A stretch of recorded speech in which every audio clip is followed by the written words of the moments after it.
And it's not just in Crimea that people were waving Russian flags and protesting against the current authorities in Kiev. Thousands have taken to the streets in cities across the east of the country. RT's Maria Finoshina can tell us more about that. She's joining me live now here on RT International. Maria, just how big were those rallies, and did the protesters achieve anything?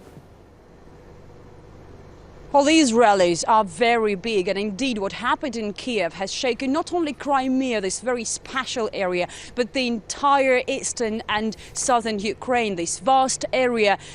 traditionally Russia-leaning, 10 large regions, home to more than half of the country's population, and Ukraine's industrial center never recognized the country's new authorities that took power, they say, following an armed coup. And this is why we see thousands of people, both officials and ordinary residents, men, women, entire families in at least 10 major cities all over the area here, protesting against the country's new masters and against what they say could threaten their peaceful future. They say they are afraid of radical elements that played an important role in the coup in Kiev, and they are worried that they could come to their regions bringing violence with them, and this is something of course they don't want. And in fear of the repetition of the deadly events in the capital, thousands took to the streets protesting and demonstrating and calling on Russia to help. In Kharkiv, the city known as the capital of the eastern Ukraine, the largest city of this area,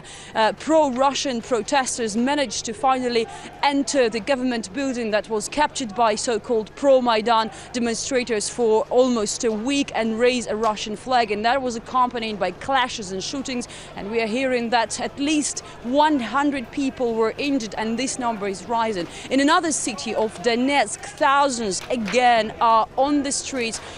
shouting pro-Russia slogans, and we are hearing that local authorities there claim that they would not obey Kiev, and they voted today to have a referendum over the region's status. Well, the majority of the population in east and south of Ukraine say that decisions and laws taken by the country's new authorities are illegal, and